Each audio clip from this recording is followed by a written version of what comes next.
quick, let's talk about tools to buy and tools not to buy.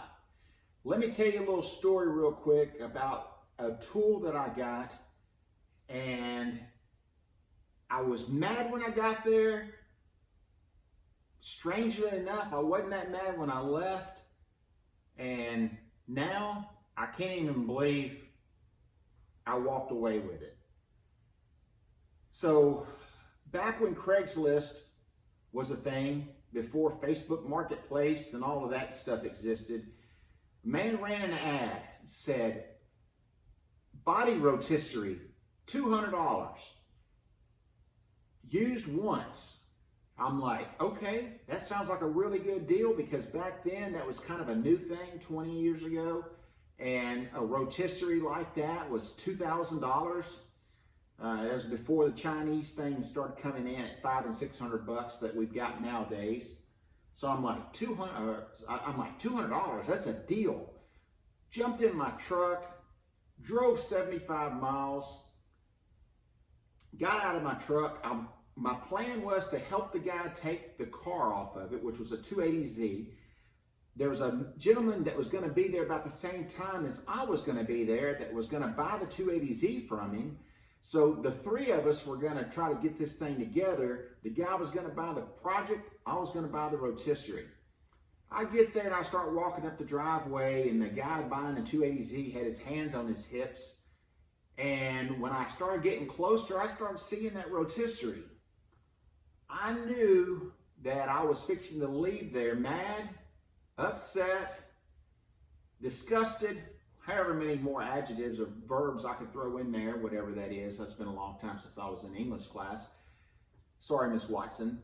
But anyway, I was hoping that he had another car on a rotisserie and not the one that I just saw, because the rotisserie that I'm speaking of is the one that I've got my hand on right now that was for $200. The man done gone in one of them discount tool stores, bought him a couple of engine stands, cut them in half, welded some pipe on there that he got from Home Depot.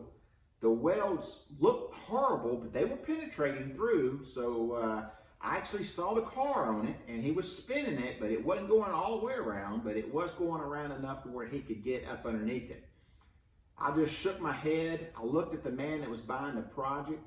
He was shaking his head. And I told him that I was not going to be his guy to buy that rotisserie. He begged me to stay in and help him.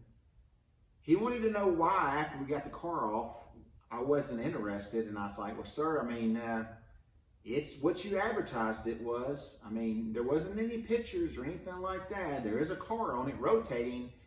But I just told him I was not going to be his guy that day. He said, well, make me an offer on it. And I was like, I tell you what, you give me $50 and I'll haul it off for you. I was being sarcastic. I was being nice. He laughed. I laughed.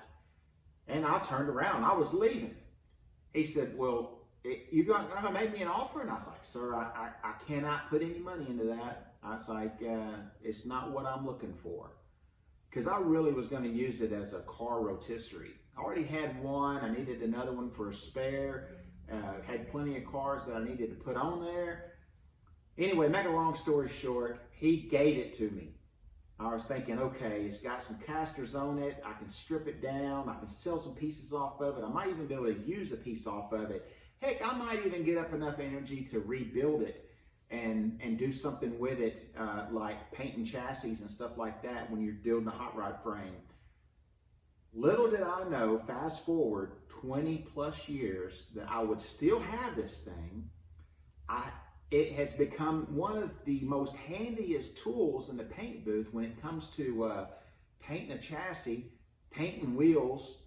I've got a little jig I made that will grab 4 wheels from the side, and I'll show you that. And we'll paint some wheels coming up soon, where I can put that on here and paint all the way around the wheels, inside and out, all at the same time. My intentions were to fix it, throw it away. I've never done a single thing with it but use it. Never walk away until it's time to walk away. I'm embarrassed by it. I hate people seeing it. It's usually covered up in paper to where it's not getting any paint on it, nor can anybody see it. It becomes a rotisserie then, out of sight, out of mind.